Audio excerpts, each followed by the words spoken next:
ये दिखावा आज हमारे नेकियों में और नेक कामों में आ गया है। उम्रा करने गए, खाने काबा के सामने खड़े हैं और फोटो खींच रहे हैं एहराम की हालत में, उसको आप सोशल मीडिया पे डाल रहे हैं, अल्लाह ने आप मुझे उम्रे की तौफीक अता फरमाई। अरे ठीक है, उम्रे की तौफीक अता फरमाई तो उसका फोटो लेकर मीडिया पे सोशल मीडिया पे डालने की जरूरत क्या थी? कभी कभी दिखाने का एक अंदाज ये भी होता है कि भाइयों मैं खाने काबा पहुंच चुका हूं, उम्रा कर रहा हूं, दुआ कीजिएगा अल्लाह ताला से कि अल्लाह मेरे उम्रे को कबूल फरमाए। हालांकि ये काम आप जब अपने घर से निकल रहे थे तब भी मस्जिद में कह सकते थे, भाइयों मैं उम्रे के लिए जा रहा हूं, अगर मुझसे कोई गलती हो गई हो किसी के ताल्लुक से तो वो मुझे माफ कर दे, मैं माफी तलाफी करने आया हूं और हमारे लिए दुआ कीजिएगा कि अल्लाह ताला हमारे उम्रे को कबूल कर ले। हो गई बात खत्म। लेकिन सोशल मीडिया पे डालना और उसकी नुमाइश करना, ये अमल तो हो सकता है लेकिन अमले स्वालेह नहीं। अल्लाह ने दोनों चीजें बताई हैं, इल्लल्लज़ीना आमनू व अमिलुस स्वालिहात, जो ईमान लाए और जिन्होंने नेक अमल किए। मोबाइल आप यूज करते हैं, अगर उसमें सिम ना हो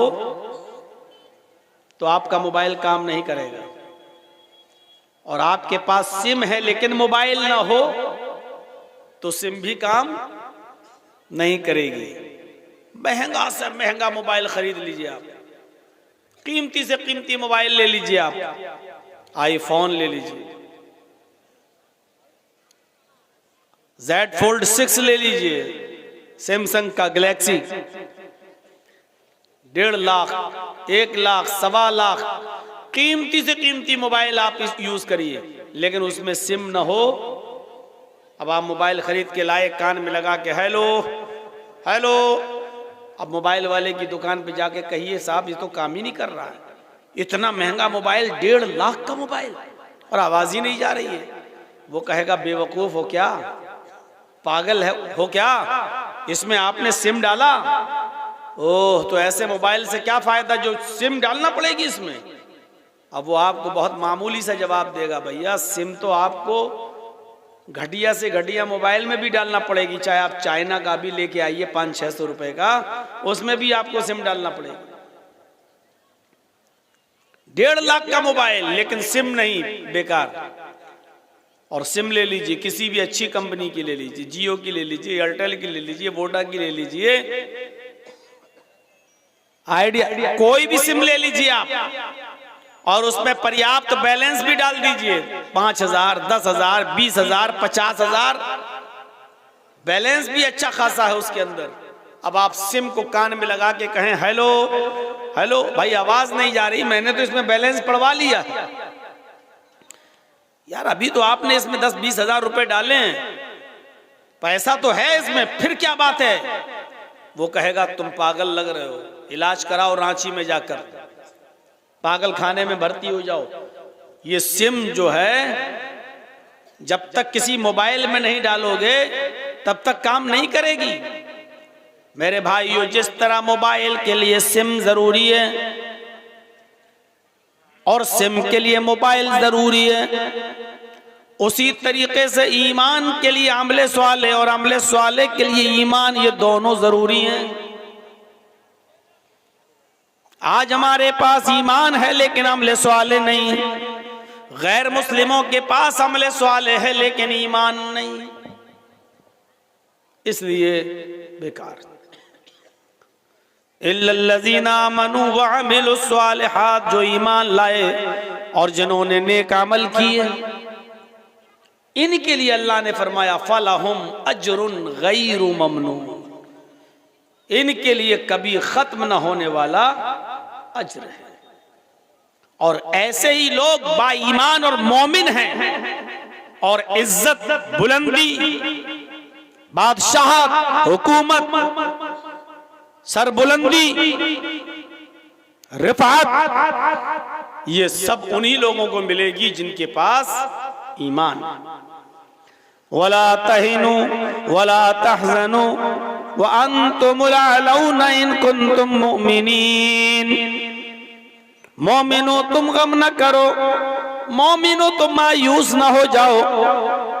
वला तहिनु वला तहज़नु, तुम गम न करो, तुम मायूस न हो जाओ, तुम परेशान मत हो जाओ। वअंतुमुल अलौन, तुम ही सर बुलंद रहोगे, तुम ही बाइज्जत रहोगे, हुकूमत और सल्तनत के मालिक तुम ही रहोगे। हम तुम ही को इज्जत देंगे, सर बुलंदी देंगे, बादशाहत अता फरमाएंगे। इन कुंतुम मुमिनीन, लेकिन शर्त यह है कि तुम बाईमान हो जाओ, शर्त यह कि तुम्हारे अंदर ईमान पैदा हो जाए, शर्त यह कि तुम पहले मोमिन तो बनकर दिखाओ। ईमान होगा तो इज्जत मिलेगी। हम इसका उल्टा मफहूम भी निकाल सकते हैं कि आज इज्जत हमारे पास नहीं है, आज बुलंदी हमारे पास नहीं है, आज रफ़ात हमारे पास नहीं है, हम जलील हैं, रुस्वा हैं, ख्वार हैं, हम मक़हूर हैं, मग़ज़ूब हैं। तो इसकी वजह यह हुई कि आज हमारे पास ईमान नहीं है। अगर ईमान होता तो आज हमारे पास इज्जत होती, सर बुलंदी होती, हम ऊंचे मकाम और मर्तबे पर फाइज होते। लेकिन आज हम हर जगह जलील हैं, रुस्वा हैं, ख्वार हैं, मक़हूर हैं, मग़ज़ूब हैं। ज़ुरिबत अलैहिमुज़्ज़िल्लतु वल मस्कना। दुनिया के जिस कोने में मुसलमान आज जिंदा है, जलील है, रुस्वा है, दुनिया के किसी भी चप्पे का और किसी भी खित्ते का हाल उठाकर देखिए और बताइए कि मुसलमान कहां आराम के साथ है, किस जगह मुसलमान चैन और सुकून के साथ है।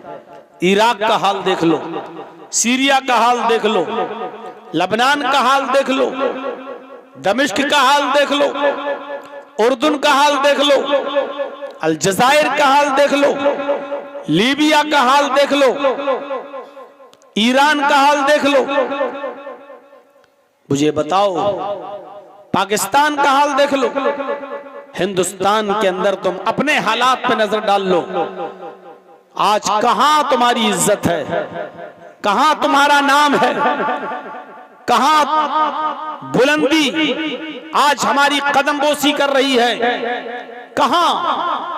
मेरे भाइयों, दुनिया के किसी दौर में मुसलमान इतना जलील, मुसलमान इतना रुस्वा, मुसलमान इतना बेबस, मुसलमान इतना लाचार, मुसलमान इतना मग़ज़ूब और मक़हूर नजर नहीं आया जितना कायनात के इस दौर में नजर आ रहा है। और उसकी वजह यह है कि आज हमारे पास ईमान नहीं है। ईमान है तो अमले स्वालेह नहीं है, अमले स्वालेह है तो ईमान नहीं।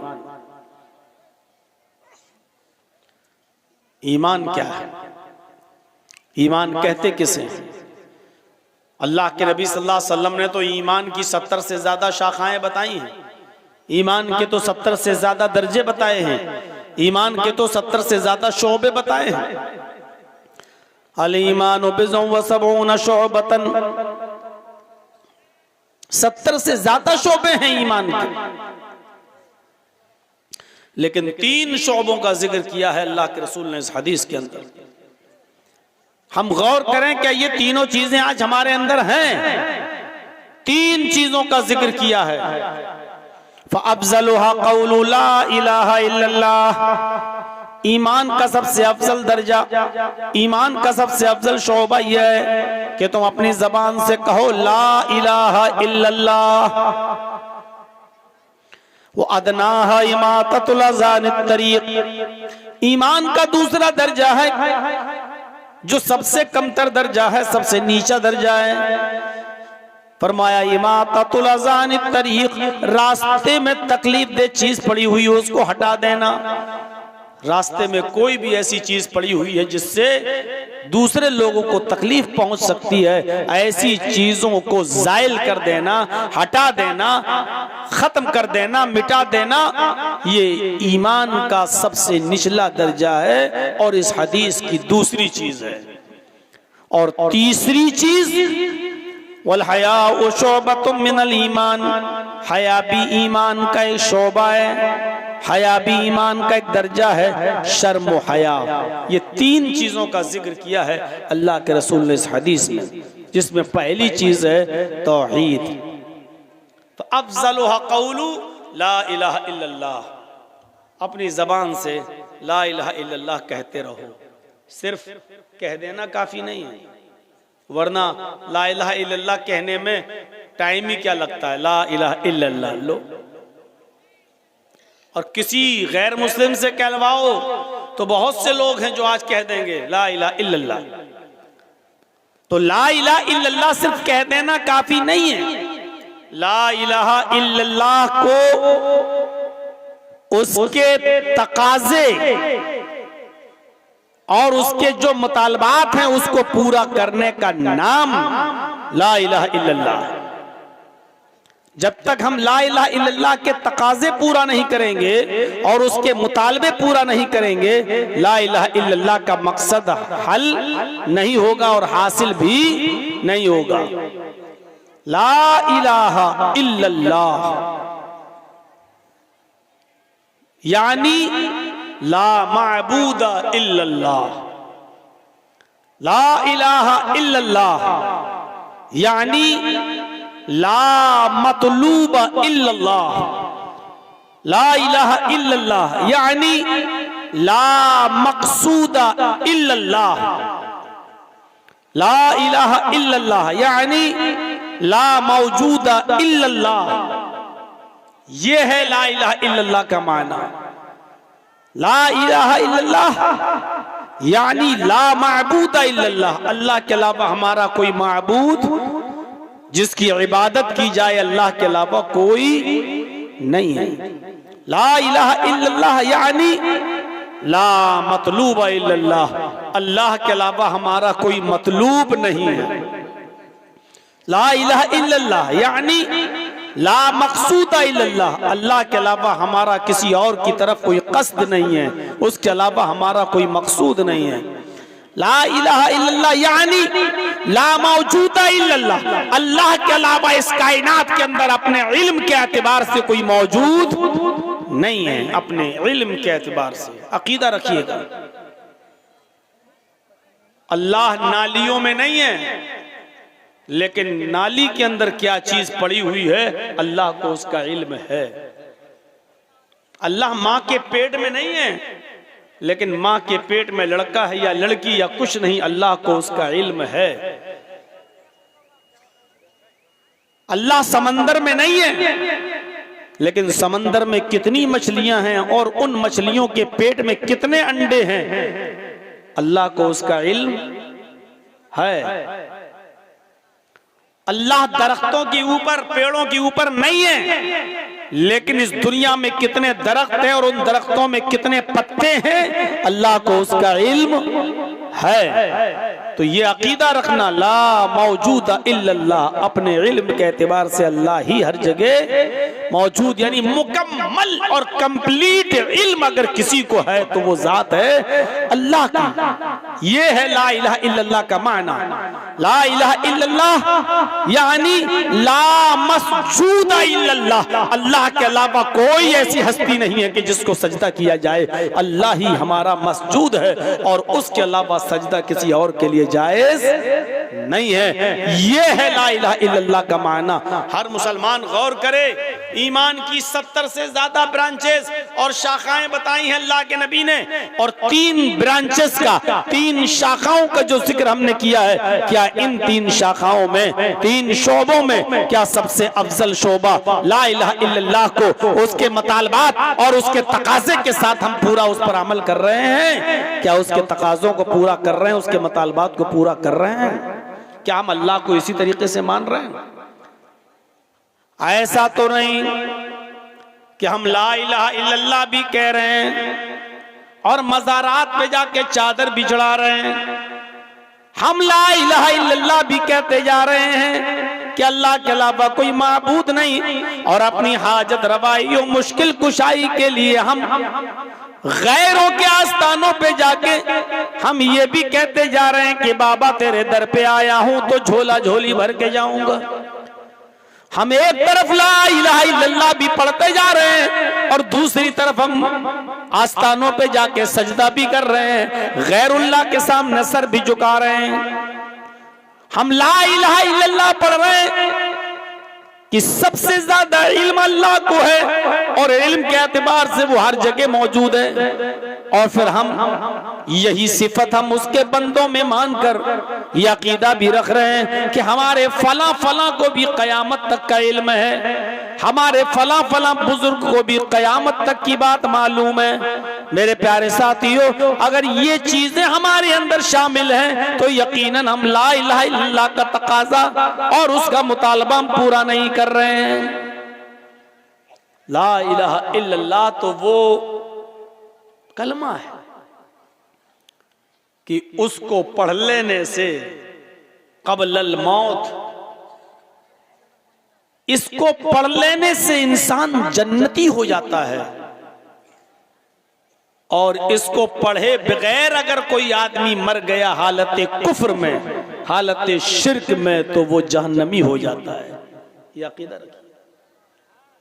70 साल तक 80 साल तक कोई आदमी गुनाहों पे गुनाह करता रहा, कुफ्र करता रहा, शिर्क करता रहा, और मरने से पहले शिर्क से कुफ्र से तौबा करके कलमा पढ़ लिया ला इलाहा इल्लल्लाह और मर गया, लेकिन ये कलमा नसीब हो गया तो जन्नती हो गया। पूरी जिंदगी कुफ्र और शिर्क करता रहा और ला इलाहा इल्लल्लाह पढ़े बगैर मर गया तो जहन्नमी हो गया। यकीन नहीं आता? आइए बुखारी के अंदर वो वाक़या आया है, जरा देखिए। अस्वद नामी एक यहूदी जो यहूदियों की बकरियों को चराया करता था जंगल में ले जाकर, जब अल्लाह के नबी सल्लल्लाहु अलैहि वसल्लम ने खैबर का मुहासरा कर लिया और चारों तरफ से घेर लिया, खैबर एक किला था जिसमें यहूदी रहा करते थे, अल्लाह के रसूल ने और आपके सहाबा ने उसको घेर लिया, चारों तरफ से उस पर मुहासरा कर लिया। उस वक्त खैबर के उस किले से एक आदमी गायब था जो बकरियां चराने के लिए गया था, जिसका नाम था अस्वद। जब वो लौट कर आया, उसने देखा कि हमारे किले को चारों तरफ से मोहम्मद और उसके साथियों ने घेर लिया है सल्लल्लाहु अलैहि वसल्लम। तो उसने सहाबा से कहा, क्या सहाबियों, मैं तुम्हारे नबी से मोहम्मदुर रसूलुल्लाह से मिलना चाहता हूं। उन्होंने कहा कि उस खेमे में चले जाओ, ये खेमा पड़ा हुआ है, पर्दा पड़ा है, इसी पर्दे के अंदर अल्लाह के नबी मौजूद हैं। वो गया, सोच रहा था कि मोहम्मदुर रसूलुल्लाह के बॉडीगार्ड लगे होंगे, नामवर आदमी, सहाबा जिसकी इज्जत करते हैं। जब मोहम्मदुर रसूलुल्लाह खखारते हैं आ करके, जब जमीन पर थूकते हैं, तो सहाबे किराम तो उस थूक को भी जमीन पर गिरने नहीं देते, बल्कि उसको अपने हाथों पर मल कर अपने जिस्म पर मल लेते हैं तबर्रुकन। तो कितनी इज्जत होगी मोहम्मद की। सोच रहा था कि वो बेहतरीन कालीन पर बैठे होंगे, कई बॉडीगार्ड होंगे उनके, लेकिन जब खैमे का पर्दा हटाकर वो यहूदी वो अस्वद देखता है तो क्या देखता है कि मोहम्मदुर रसूलुल्लाह कच्ची जमीन पर खजूर के पत्तों की बनी हुई चटाई पर बैठे हुए हैं। खजूर के पत्तों की बनी हुई चटाई पर तशरीफ फरमाए। उसने सहाबा से कहा, अरे मुझे तुम्हारे नबी से मिलना है, किसी मामूली आदमी से नहीं मिलना। सहाबा ने बताया, यही मोहम्मदुर रसूलुल्लाह सल्लल्लाहु अलैहि वसल्लम है। ताज्जुब कर गया, जिसके बारे में इतना सुना और वो इतनी सिंपल जिंदगी, इतनी सादा जिंदगी अंदर जाता है। अल्लाह के नबी सल्लल्लाहु अलैहि वसल्लम से मुलाकात की गरज से आपने उसको अपने पास आने की इजाजत दे दी। गुफ्तगू होने लगी, शुरू हो गई बातचीत। कहने लगा अस्वद, आए मोहम्मदुर रसूलुल्लाह, आपकी दावत क्या है, आपका पैगाम क्या, आपका मैसेज क्या है, आपकी तालीम क्या है। आपने फरमाया बस मेरी दावत सिर्फ एक है, ज्यादा नहीं, एक ही दावत लेकर मैं आया हूं और उसी दावत को आम कर रहा हूं, और वो दावत है ला इलाहा इल्लल्लाह। इस बात की गवाही दे दो कि अल्लाह के अलावा कोई माबूद नहीं। उसने कहा अगर इस दावत को मैंने मान लिया तो मेरे लिए क्या है। आपने फरमाया लकल जन्नह, अगर इस दावत को तुम कबूल कर लेते हो तो तुम्हारे लिए जन्नत है, और अगर इस दावत को तुम कबूल नहीं करते और इस दावत को कबूल किए बिना मर गए तो तुम्हारे लिए जहन्नम है। वो अस्वद जानता था ला इलाहा इल्लल्लाह अगर कह दूंगा तो ला इलाहा इल्लल्लाह का मतलब क्या है, हमें क्या क्या छोड़ना पड़ेगा, किन किन चीजों को हमें तर्क करना पड़ेगा। वो ला इलाहा इल्लल्लाह का माना हम मुसलमानों से ज्यादा जानता था। वो जानता था कि मोहम्मदुर रसूलुल्लाह सल्लल्लाहु अलैहि वसल्लम जिस ला इलाहा इल्लल्लाह का कलमा हमारे मुंह से निकलवाना चाहते हैं, इसका मतलब ये क्या है, हमें किन किन को छोड़ना पड़ेगा, किन किन की इबादत तर्क करना पड़ेगी, किन किन से मदद मांगना तर्क करना पड़ेगा। वो इस बात को अच्छी तरीके से जानता था। कहने लगा मोहम्मद इब्ने अब्दुल्लाह, अगर मैंने ये कलमा पढ़ लिया तो मेरे लिए क्या है। फरमाया लकल जन्नत, तेरे लिए जन्नत है। उसने कहा तियदका उबायका अलल इस्लाम, अपना हाथ बढ़ाइए मैं इस्लाम लाता हूँ, अपना हाथ बढ़ाइए मैं कलमा पढ़ता हूँ। अल्लाह के नबी ने अपना हाथ बढ़ाया, उसने भी नबी के हाथ में अपना हाथ दिया और कलमा पढ़ लेता है अशहदु अल्ला इलाहा इल्लल्लाह व अन्ना मुहम्मदन अब्दुहु व रसूलुहु। ये कलमा पढ़कर ला इलाहा इल्लल्लाह का इकरार करके वो इस्लाम ले आया, कलमा पढ़ लिया। कहने लगा मेरे लिए कोई काम बताइए। आए अल्लाह के नबी इस्लाम तो ले आया, अब मेरा काम क्या है। आए अल्लाह के रसूल मैं इस्लाम ले आया, अब मैं क्या करूं। अभी तक तो मैं यहूदियों की बकरियां चराता हूं, अब क्या करूं जब इस्लाम ले आया हूं। अब बीवी बच्चों को पालना है, पोसना है, खिलाना है, पिलाना है, अब मैं क्या करूं। आपने फरमाया इस्लाम लाने के बाद सबसे पहला तेरा काम यह है, ये बकरियां जिनकी हैं तो इन बकरियों को उनके मालिक के हवाले कर दो।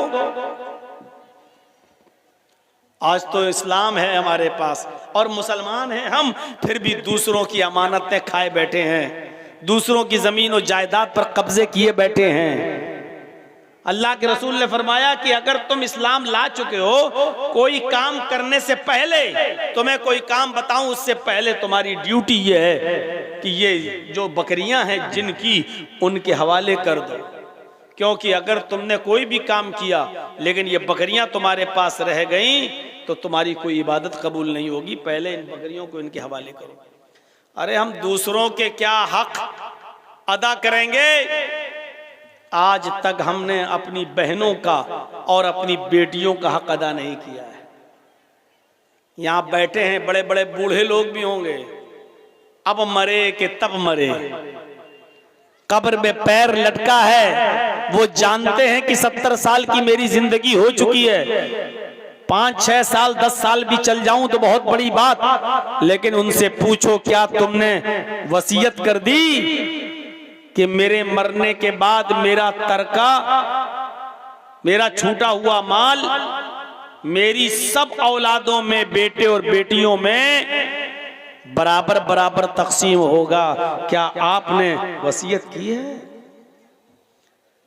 इतना याद रखिएगा और मसला जान लीजिएगा।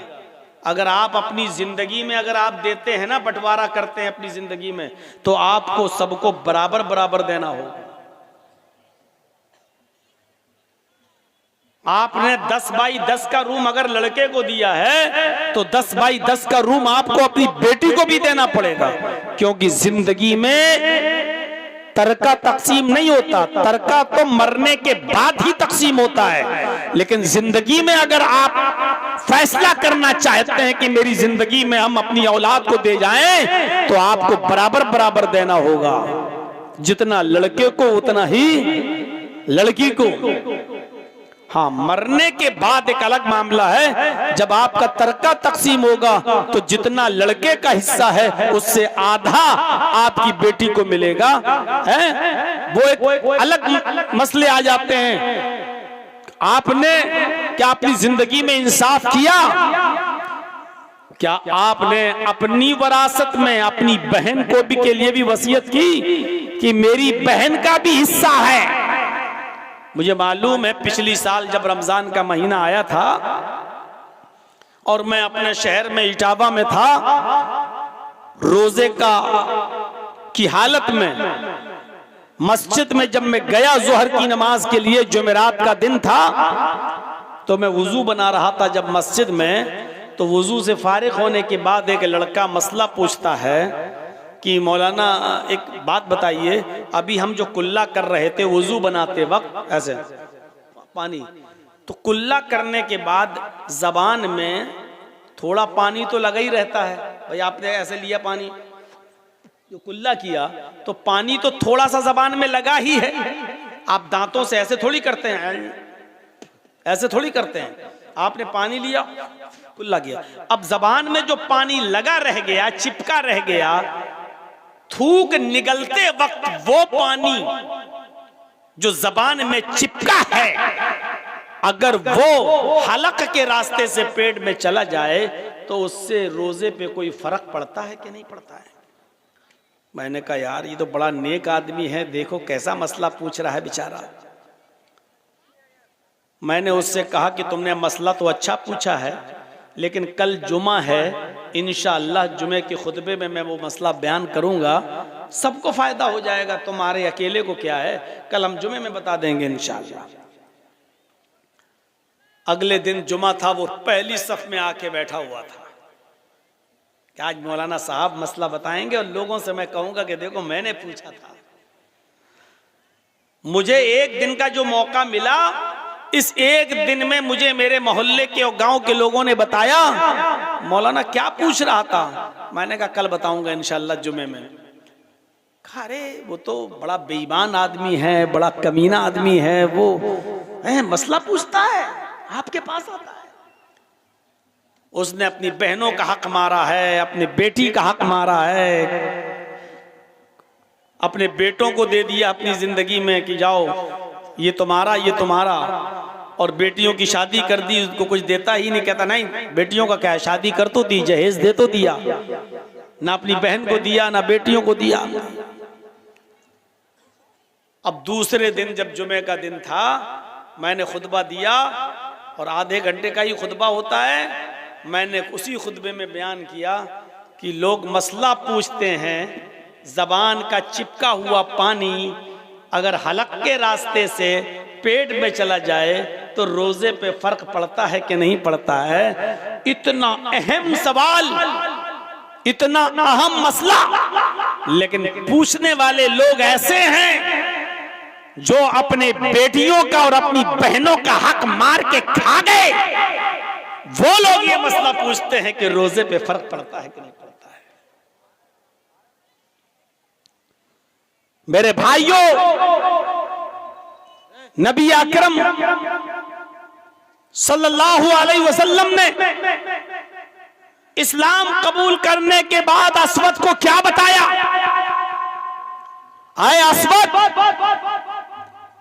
सबसे पहले तुम्हारे पास जो दूसरों का माल है, बकरियां, इनको इनके मालिकों के हवाले कर दो। अस्वद ने कहा ठीक है।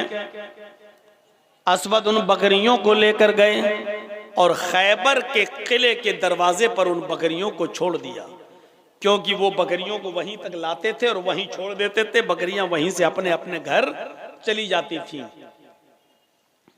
जब किले में बकरियां दाखिल हो गईं तो बकरियां अपने अपने मालिकों के घर पहुंच गईं, अपने अपने घर चली गईं। असवद आए और कहने लगे, अल्लाह के नबी, मैंने बकरियों को उनके मालिकों के हवाले कर दिया, जिनकी बकरियां थी मैंने उन तक पहुंचा दी। अब मुझे बताइए कि अब मेरा क्या काम है? इस्लाम लाया हूं, कलमा मैंने पढ़ा है, अब मैं क्या काम करूं? मुझे कोई काम बताइए। नमाज का वक्त नहीं था। अगर नमाज का वक्त होता तो अल्लाह के नबी कहते कि असवद तुम नमाज पढ़ लो। रमजान का महीना भी नहीं था। अगर रमजान का महीना होता तो अल्लाह के नबी कहते असवद तुम रोजा रखो। हज का भी सीजन नहीं था। अगर हज का सीजन होता तो अल्लाह के नबी कहते असवद अब तुम हज करने के लिए चले जाओ। नमाज का वक्त नहीं, रमजान का महीना नहीं, हज का सीजन नहीं। अल्लाह के नबी ने फरमाया असवद तलवार उठाओ और फला फला जगह पर हमारे सहाबा जंग लड़ रहे हैं, तुम भी उस जंग में शामिल हो जाओ, तुम भी उस जंग के अंदर शरीक हो जाओ। अगर जिंदा वापस आ गए तो गाजी कहलाओगे और उसी जंग में अगर कत्ल कर दिए गए तो शहीद हो जाओगे और शहीद के लिए जन्नत है। असवद ने तलवार उठाई और मैदाने जंग में चला गया और असवद मैदाने जंग में लड़ा। उसने 2 काफिरों को कत्ल भी किया, उसने 2 काफिरों को मारा भी, लेकिन अभी मैदाने जंग में लड़ ही रहा था कि असवद की गर्दन पर भी तलवार चल जाती है और असवद भी कत्ल कर दिया जाता है। अभी इस्लाम लाया था, अब शहीद हो जाता है। सहाबा किराम उसको पहचान भी नहीं पा रहे हैं कि ये कौन है। ये आया, हमारी तरफ से लड़ना शुरू किया, 1-2 काफिरों को मारा और खुद मर गया।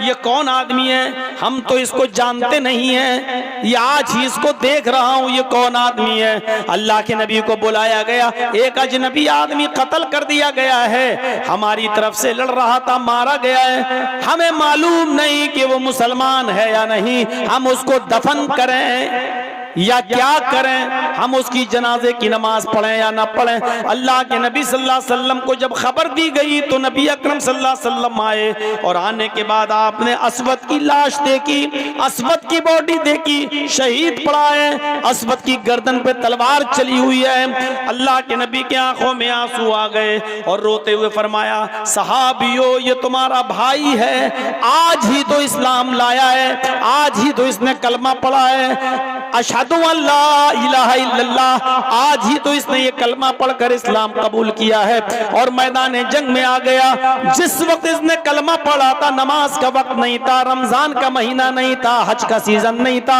इसलिए डायरेक्ट मैंने जिहाद के लिए भेज दिया है और यहाँ भी आया तो कत्ल कर दिया गया, शहीद हो गया।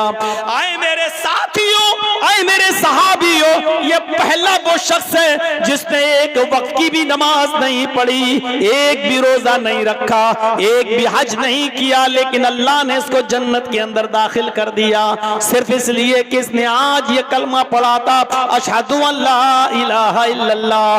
गौर करो, कलमा पढ़ा, एक वक्त की नमाज नहीं, एक भी रोजा नहीं, और कहां गया? जन्नत के अंदर। क्यों? ला इलाहा इल्लल्लाह। अगर ये कलमा ना पढ़ा होता तो कहां जाता? अगर इस कलमे को पढ़े बगैर मर गया होता तो उसका ठिकाना कहां होता?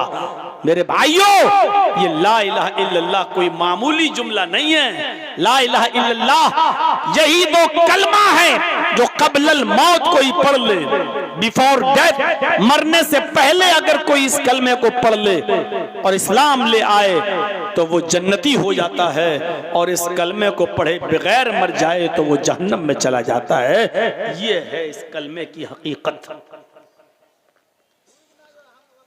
एक 12 साल का लड़का है यहूदी, अल्लाह के नबी की मजलिस में आता था, बैठता था, तकरीर सुनता था, बात सुनता था, नसीहत सुनता था और अल्लाह के नबी की खिदमत भी करता था। अपने घर आकर कहता था कि अब्बू जान, क्या मैं इस्लाम ले आऊं? मुझे मोहम्मद की बातें बहुत पसंद हैं, बहुत अच्छी लगती हैं। लेकिन उम्र कितनी है उसकी? 12 साल। और जब अपने बाप से कहता था कि अब्बू मुझे अल्लाह के रसूल की बातें बहुत अच्छी लगती हैं, क्या मैं उनकी बातें मान लूं, इस्लाम ले आऊं? तो उसका बाप आंखें फाड़ के कहता था, क्या तू मोहम्मद का कलमा पढ़ेगा, मोहम्मद की बात मानेगा? जूता उठाऊंगा भी, लगाऊंगा, चप्पल से मारूंगा। बेचारा डर जाता था और अपने बाप के गुस्से की वजह से वो इस्लाम कबूल नहीं कर पाता था। एक दिन बीमार हो गया, कुछ दिन बीमारी में मुब्तला रहा, लेकिन अब इतना बीमार हो गया कि उसके बचने की कोई उम्मीद नहीं रही। हालत गंभीर, सीरियस। इधर अल्लाह के नबी को पता चला कि जो यहूदी लड़का यहाँ आया करता था, मेरी बातें सुनता था, नसीहत हमसे हासिल करता था और हमारी खिदमत भी करता था, वो बच्चा बीमार हो गया। तो अल्लाह के नबी ने कहा, चलिए हमदर्दी और इंसानियत के नाते उस बच्चे को देखने चलें, देखें क्या बात है। उसकी तीमारदारी करने के लिए, अयादत करने के लिए चलें। अल्लाह के रसूल उसकी अयादत के लिए गए। दरवाजे को खटखटाया, उसके बाप ने दरवाजा खोला, कहा, मैं मोहम्मद इब्ने अब्दुल्लाह तुम्हारे बच्चे को देखने आया हूं। कहा, आइए। अंदर आने की इजाजत मिल गई। यहूदी के घर में अल्लाह के नबी दाखिल होते हैं।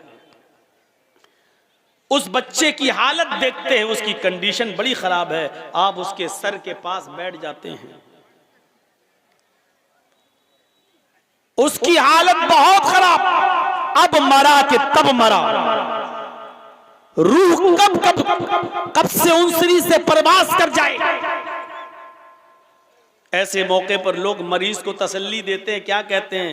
नहीं नहीं, दवा खाते रहना, नहीं नहीं, तुम बहुत जल्दी ठीक हो जाओगे, इंशाअल्लाह तुम सही हो, कोई बात नहीं, तुम सही हो जाओगे, अच्छे हो जाओगे, अच्छे डॉक्टर को। लोग यही तसल्ली देते हैं मरीज को, लेकिन अल्लाह के नबी उसको ऐसी कोई तसल्ली नहीं दे रहे हैं। आप उससे ये नहीं कह रहे हैं कि बेटा तुम बहुत जल्दी सही हो जाओगे, आप ये नहीं कह रहे हैं, बल्कि उसकी इस हालत को देखकर आपकी आंखों में आंसू हैं। और आंसू भी इसलिए हैं कि अगर ये बच्चा इसी हाल में मर गया तो जहन्नम में जाएगा, क्योंकि 12 साल की उम्र बालिग हो चुका है। अरब के अंदर छोटे छोटे बच्चे बालिग हो जाते थे। हजरत आयशा की शादी 6 साल की उम्र में हुई और जब रुखसती हुई तो 9 साल की थी, और 9 साल की उम्र में हजरत आयशा बालिग हो गई थी, बालिगा थी। मेरे भाइयों, माहौल और मिजाज का फर्क होता है। ये तो 12 साल का है लड़का, आप उनके आंखों में आंसू हैं कि बच्चा मरने वाला है, और अगर इसी कंडीशन में मर गया तो जहन्नम में जाएगा, जबकि इस बच्चे का दिल इस्लाम की तरफ माइल है। आप उस बच्चे को तसल्ली नहीं दे रहे हैं, आप ये नहीं कह रहे हैं कि बेटे तुम जल्दी सही हो जाओगे, बल्कि उस बच्चे के सर पर, उस लड़के के सर पर आप हाथ रखते हैं और हाथ रखकर कहते हैं, कुल या गुलाम ला इलाहा इल्लल्लाह, आए बच्चे ला इलाहा इल्लल्लाह कह दो, आए गुलाम ला इलाहा इल्लल्लाह कह दो।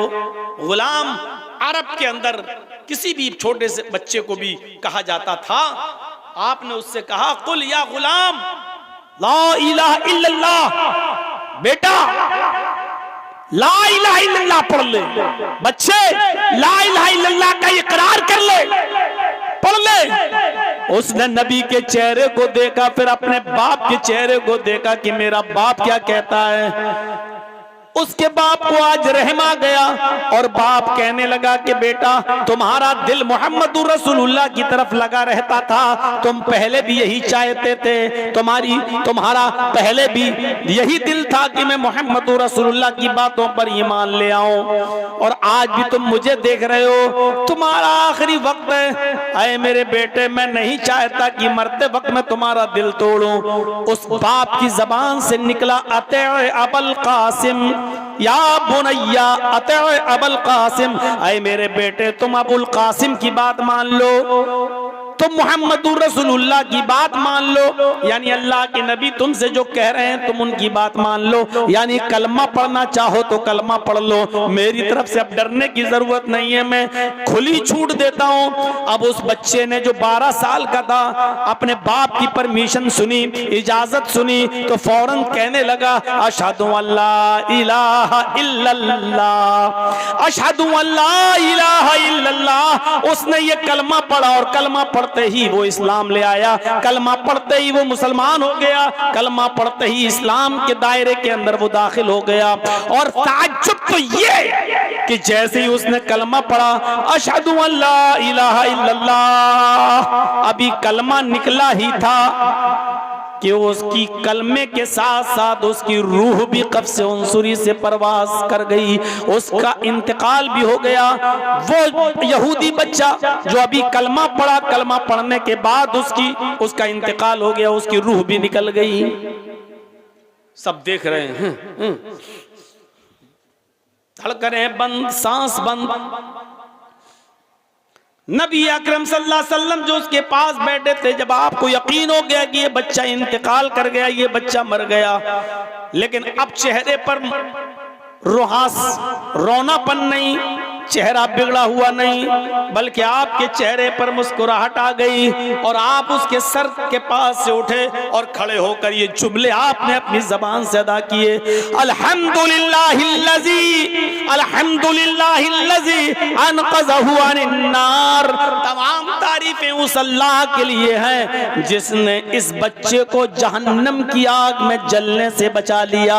तमाम तारीफें उस अल्लाह के लिए जिसने इस बच्चे को जहन्नम की आग से महफूज फरमा लिया, जिसने इस बच्चे को जहन्नम के आग में गिरने से बचा लिया, जहन्नम में जलने से बचा लिया। मेरे भाइयों, 12 साल तक वो बच्चा काफिर रहा, 12 साल तक अपनी मनमानी करता रहा, 12 साल तक इस्लाम नहीं लाया, ईमान नहीं लाया, और जब मरा कलमा पढ़कर अशहदु अल्ला इलाहा इल्लल्लाह, तो ताज्जुब तो यह कि मरने के बाद एक वक्त की भी नमाज नहीं पढ़ा, एक दिन का भी रोजा नहीं रखा, एक भी हज नहीं किया, थोड़ा सा माल भी गरीबों और मिस्कीनों में अल्लाह की राह में सदका और खैरात नहीं किया। लेकिन अल्लाह के नबी क्या कह रहे हैं? अल्हम्दुलिल्लाहिल्लज़ी अनक़ज़हु अनिन्नार। तमाम तारीफें उस अल्लाह के लिए जिसने इसको जहन्नम की आग से बचा लिया। ये बच्चा कलमा पढ़ते ही जन्नत के अंदर दाखिल हो गया, जहन्नम की आग से बचा लिया गया। ये है कलमा ला इलाहा इल्लल्लाह। इस कलमे को कलंकित होने से बचाओ। ला इलाहा इल्लल्लाह भी पढ़ो और कहो बाबा 10 सालें हो गई, 15 सालें हो गई, बेटा नहीं हो रहा है, बेटी नहीं हो रही है, मुझे बेटा दिला दो, बेटी दे दो। ये कलमे को कलंकित करना हुआ, ये कलमे पर दाग लगाना हुआ। और ऐसे कलमे की कोई जरूरत नहीं अल्लाह को कि तुम अल्लाह को भी पुकारो और दूसरे को भी पुकारो, नहीं। खालिसतन लिल्लाह, सिर्फ अल्लाह को पुकारा जाएगा, बस अल्लाह से मांगा जाएगा, बस। अच्छा, 2 वाक़े मैंने आपके सामने रख दिए और दोनों ने एक वक्त की नमाज नहीं पढ़ी और कहां गए? जन्नत में। एक अस्वद और दूसरा ये। आइए अब एक वाकया मैं आपको ऐसा बताता हूं कि आप ताज्जुब करेंगे। पूरी जिंदगी नबी की खिदमत की, नबी का साथ दिया, लेकिन मरते वक्त कलमा नसीब नहीं हुआ। नबी की खिदमत करने के बावजूद वो आदमी कहां गया? जहन्नम में गया। वाकया सुना होगा ना आपने अबू तालिब का। कौन थे? नबी के चचा। खिदमत कितनी की, खिदमत कितनी की आपको अंदाजा नहीं। अल्लाह के, यहां से अंदाजा लगाइए, अल्लाह के नबी जनाब मोहम्मद रसूलुल्लाह सल्लल्लाहु अलैहि वसल्लम जब पैदा हुए तो बाप का चेहरा नहीं देखा। अल्लाह के नबी जब अपनी माँ के पेट से बाहर आए तो बाप का चेहरा नहीं देखा। बाप पहले ही इंतकाल कर चुके थे 2 महीना। ए भैया, जिसको उठना हो अभी से उठ के चले जाओ यार, एक एक करके उठ रहे हो, डिस्टर्ब कर रहे हो सामने से। बाप का चेहरा नहीं देखा। और जब मुहम्मदुर रसूलुल्लाह की उम्र 6 साल की हुई, और 6 साल कितना बड़ा बच्चा होता है आपको अपने दिमाग में रखिए। 6 साल का बच्चा, जब नबी अकरम की उम्र 6 साल की हुई तो कहां आए? अपनी मां के साथ मदीने आए। यसरब उसका पुराना नाम था, यसरब। मदीने आए अपने ननियाल, अपने नाना मामू के यहां। और जब माँ 1 महीना मदीने में रहने के बाद जब मक्के की तरफ फिर लौटने लगी तो मदीने से कुछ ही थोड़ी दूरी पर एक मकाम था जिसका नाम था मकाम अबवा, और वहीं पर मोहम्मदुर रसूलुल्लाह के बाप अब्दुल्ला दफन थे। माँ अपने शौहर की, मोहम्मदुर रसूलुल्लाह की माँ अपने पति की, अपने हस्बैंड की कब्र को देखने के लिए गई और अपने बेटे से कहा, मोहम्मद चलो हम तुम्हें भी तुम्हारे बाप की कब्र दिखाते हैं। और जब इशारा किया कि ये तुम्हारे बाप की कब्र है, वहीं पर माँ अपने शौहर की जुदाई बर्दाश्त नहीं कर सकी, याद आई और अटैक करता है मोहम्मद की माँ आमीना को, और उसी जगह पर मकाम अबवा पे अपने शौहर की कब्र के पास आमीना की भी रूह निकल जाती है। बाप की कब्र को देखते देखते बेटे ने अपनी माँ को भी खो दिया। सोचिए, बाप की कब्र को अभी देख भी नहीं पाया सही से, और उसी जगह पर माँ का भी इंतकाल हो गया और वहीं पर उनकी माँ को भी दफन किया गया। सोचो, 6 साल की उम्र में बाप भी नहीं, माँ भी नहीं, अब किसने पाला? अब्दुल मुत्तलिब ने। लेकिन अब्दुल मुत्तलिब भी सिर्फ 2 साल तक पाल पाए। यहाँ 8 साल के हुए मोहम्मद इब्ने अब्दुल्ला, उधर अब्दुल मुत्तलिब भी छोड़कर चले गए। 8 साल की उम्र में अबू तालिब ने अपने हाथ में लिया अपने भतीजे को, और 8 साल से लेकर 25 साल तक अपने पास रखा, खिलाया पिलाया, पाल पोस कर बड़ा किया। और 25 साल की उम्र में पहली शादी हजरत खदीजा से कराई, जिनकी उम्र 40 साल थी। मेरे भाइयों, और 40 साल के जब आप हुए तो आपको नबुव्वत मिली। सोचिए, 8 साल से लेकर 40 साल तक अबू तालिब ने ख्याल रखा। ये 32 ईयर 32 साल की जिंदगी अबू तालिब अपने पास रखे रहे, खिलाते रहे, पिलाते रहे, परवान चाहते रहे। और जब अल्लाह के रसूल को रिसालत मिली, नबुव्वत मिली, और आपने जब तौहीद की दावत दी तो दुश्मनों से बचाते रहे, हिफाजत करते रहे, यहाँ तक कि जब दुश्मनी हद से आगे बढ़ गई और तमाम काफिरीन मक्का मुत्तफिक होकर नबी अबू तालिब के पास आए और कहने लगे कि अबू तालिब, अब पानी बहुत आगे चढ़ गया है, सर से ऊपर चढ़ चुका है, तुम्हारे भतीजे की लंतरानी अब हम नहीं सुनेंगे। बहुत उल्टा सीधा गलत सलत हमारे माबूदों के बारे में तुम्हारा भतीजा बोल चुका है, अब उसकी जबान पर कंट्रोल करो, और नहीं करते हो तो हम उसको अपने हिसाब से सजा देंगे। बाद में ये मत कहना कि मेरे भतीजे का कत्ल कर दिया, मेरे भतीजे को मार डाला। अबू तालिब ने अपने भतीजे मोहम्मद को बुलाया और कहा, भतीजे मेरे ऊपर इतना बोझ न डालो कि मैं बर्दाश्त न कर सकूं। मेरे नातवा कंधों पर, मेरे कमजोर कांधों पर इतना बोझ न डालो कि मैं बर्दाश्त न कर सकूं। ये मेरे दुश्मन अब तेरे दुश्मन बन चुके हैं, खून के प्यासे हैं, तुझे कत्ल करना चाहते हैं। तू दीन की दावत छोड़ दे, तौहीद की दावत छोड़ दे, उनको उनके इसी हाल पे रहने दे, तू उनको बुरा भला मत कहे, छोड़ दे उनको उनके हाल पर। अल्लाह के नबी सफाई पेश कर रहे हैं, अरे चचा मैं बुरा भला कहाँ कहता हूँ, मैं तो सिर्फ इतना कहता हूँ ला इलाहा इल्लल्लाह कह दो, कामयाब हो जाओगे। मैं तो सिर्फ ये कहता हूँ कि एक अल्लाह की इबादत करो, एक अल्लाह को पुकारो, एक अल्लाह के सामने सर झुकाओ, एक अल्लाह की इबादत करो, इसके अलावा तुम्हें कुछ नहीं कहता। चचा ने कहा, भतीजे छोड़ दे इनको, इनके हाल पर रहने दे, ये भी कहना बंद कर दे। अगर मेरी जिंदगी में तुझे किसी ने मार दिया या कत्ल कर दिया तो मैं अपने आप को नहीं संभाल पाऊंगा। चचा का ये जवाब सुनकर अल्लाह के नबी के आंखों में आंसू आ गए। सिर्फ एक ही जुमला बोला, आए चचा जान, मैं दीन की दावत से बाज नहीं आ सकता, मैं तौहीद की दावत से बाज नहीं आ सकता।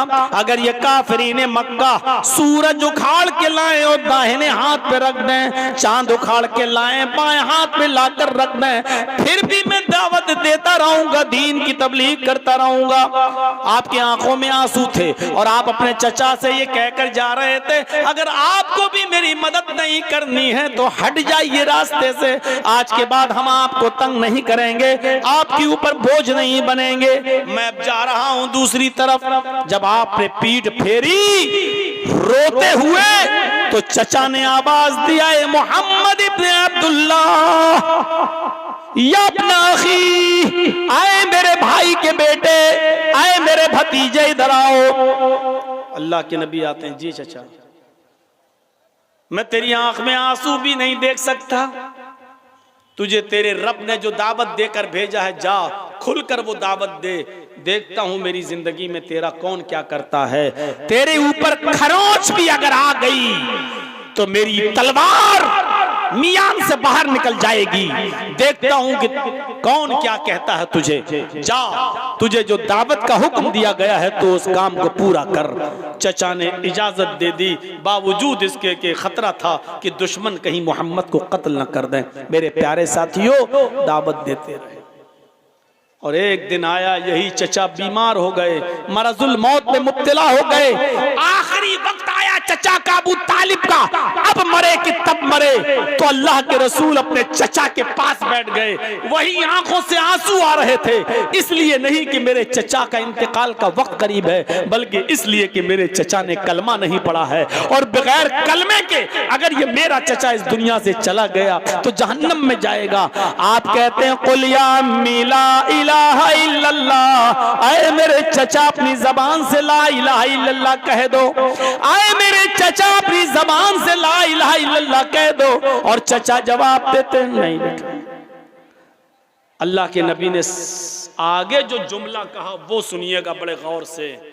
आपने कहा, चचा अगर आपको डर है कि लोग सुन लेंगे और बाद में ताने मारेंगे कि देखो अपने बाप दादा का दीन छोड़ दिया, तो एक काम करिए।